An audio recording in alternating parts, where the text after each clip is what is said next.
पूस की रात, ये हमारी फर्स्ट यूनिट की सेकंड कहानी है। इसमें से प्रश्न है, पूस की रात कहानी के हल्कू के चरित्र की विशेषताओं पर प्रकाश डालिए। सबसे पहले हम लिखते हैं प्रस्तावना। पूस की रात कहानी प्रेमचंद्र जी द्वारा रचित है।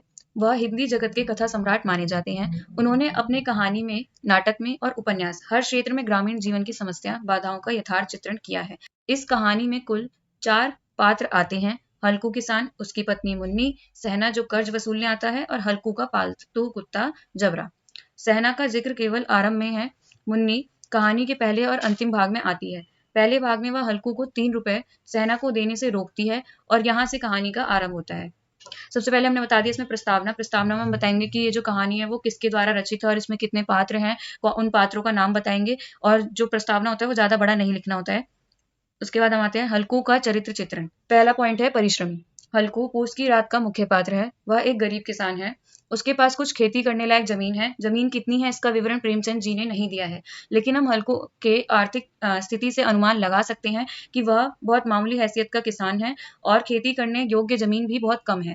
जमीन पर जो उपज होती थी वह घर परिवार के लिए पर्याप्त नहीं थी, इसलिए उसे कर्ज लेना पड़ता है। उसकी सारी उपज कर चुकाने में चली जाती है, फिर भी वह ऋण से मुक्त नहीं हो पाता, इसलिए उसे मजदूरी करनी पड़ती है। इसमें हम बता सकते हैं कि जो हल्कू है वो एक गरीब किसान है। उसके पास छोटी सी जमीन है जिसपे वो खेती करता है और उसकी जितनी भी उपज होती है वो उसकी जरूरतों को पूरा नहीं कर पाती, जिसकी वजह से उसे कर्ज लेना पड़ता है। और कर्ज चुकाने की वजह से उसके पास कोई पैसे नहीं बच पाते। बार बार वो कर्ज लेता है और फिर उसे कर्ज चुकाना पड़ता है, तो उसकी जो उपज है वो ज्यादा अच्छी नहीं चलती है, ज्यादा अच्छे उसके पास पैसे नहीं आते, ज्यादा उसकी आमदनी नहीं होती है। तो इस प्रकार से वो गरीब रह जाता है, लेकिन उसके बाद भी वो मेहनत करना नहीं छोड़ता है। तो यह भी एक हल्कू का चरित्र है। उसके बाद दूसरा पॉइंट है हमारा स्वाभिमानी। आर्थिक दीनता ने हल्कू के मन को दीन नहीं बनाया, जबकि लगातार शोषण ने उसे धीरे धीरे किसानी के प्रति उदासीन अवश्य बना दिया है। हल्कू के स्वभाव का परिचय हमें कहानी की शुरुआत से ही लग जाता है। उदाहरण, जब सहना कर्ज मांगने आता है तब उसकी पत्नी मजूरी से बचाए 3 रुपए देने को तैयार नहीं होती, जबकि हल्कू का दृष्टिकोण ज्यादा व्यवहारिक है। वह जानता है इससे बचने का कोई अन्य उपाय नहीं है। अगर अभी वह रुपया नहीं देगा तो उसे गालियां और घुड़कियां सहनी पड़ेगी। उसे अपने स्वाभिमान से बहुत प्यार है। जब वह यही बात मुन्नी को कहता है तो मुन्नी कहती है, क्या उसका राज है? मुन्नी सूदखोर महाजनों को नहीं जानती, पर हल्कू जानता है। इसमें बताया गया है कि हल्कू अपने स्वाभिमान से बहुत प्यार करता है। जो पैसे उसने अपनी जरूरतों को पूरा करने के लिए बचाया होता है वह उसे सहना को वापस कर देता है, ताकि उसे गालियां और घुड़कियां ना सुननी पड़े। तो उसके लिए उसका स्वाभिमान अत्यंत महत्वपूर्ण है। उसके बाद तीसरा पॉइंट है हमारा समझदार किसान। हल्कू एक समझदार किसान है। वह समाज के अंतर विरोध को बखूबी समझता है। वह जानता है कि समाज में ऐसे लोग भी हैं जिनके पास हर तरह की सुख सुविधाओं के साधन मौजूद हैं, लेकिन ये साधन उन लोगों के पास अपनी मेहनत से नहीं है। वह किसानों की मेहनत का लाभ उठाते हैं। हल्कू अपनी गरीबी के सही कारण को पहचानने में असमर्थ है। वह इसे तकदीर की खूबी समझता है। हल्कू जो है वो एक बहुत समझदार किसान है। उसे पता है कि समाज में क्या चल रहा है, समाज में कितनी कूटनीति का प्रयोग किया जाता है और समाज में जो ऐसे भी लोग रहते हैं जिनके पास सारी सुख सुविधाएं हैं, पर जो उनकी सुख सुविधाएं हैं वो उनको अपनी मेहनत से नहीं मिली है। उन्होंने निम्न वर्ग का शोषण किया है, जिससे कि उनके पास ये सुख सुविधाएं आई हैं। तो इस चीज को हल्कू जो है वो बहुत अच्छे से समझता है। चौथा पॉइंट है हमारा उदासीन। जो दूसरों की मेहनत पर मजे कर रहे हैं वे भाग्यशाली है, और हम जो मेहनत करके भी भूखे मर रहे हैं हमारा भाग्य ही खराब है। शोषण को भाग्य का खेल समझने के कारण हल्कू के पास शोषण से बचने का कोई अन्य रास्ता नहीं है।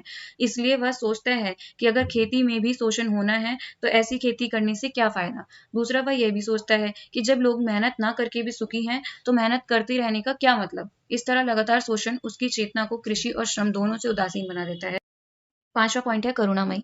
खेत पर वह अपनी उपज की देखभाल करने के लिए जाता था। उसके साथ उसका कुत्ता भी जाता था। उसके कुत्ते का नाम जबरा है। वह जबरा से बहुत प्यार करता था। जब वह दोनों खेत में जाते हैं तब हल्कू जितना अपने आप को सर्दी से बचाने के लिए चिंतित रहता है, उतना ही जबरा के लिए भी चिंतित रहता है। जबरा के साथ हल्कू का व्यवहार उसके हृदय की मानवता और पवित्रता को व्यक्त करता है। इसमें हमें देखने को मिलता है कि जो हल्कू है वो अपने कुत्ते से कितना प्यार करता है, उसके लिए कितना करुणामयी है, और जिस प्रकार वो अपने आप को सर्दी से बचाने का उपाय ढूंढता है, उसी प्रकार वो जबरा को भी बचाना चाहता है। तो इसमें हमें देखने को मिलता है कि उसका जो हृदय है वो कितना पवित्र है। उसके बाद अगला पॉइंट है तकदीर का मारा। हल्कू के खेत में नीलगाय आ गई थी। यह जानते हुए भी वह चादर ओढ़कर सोया रहता है।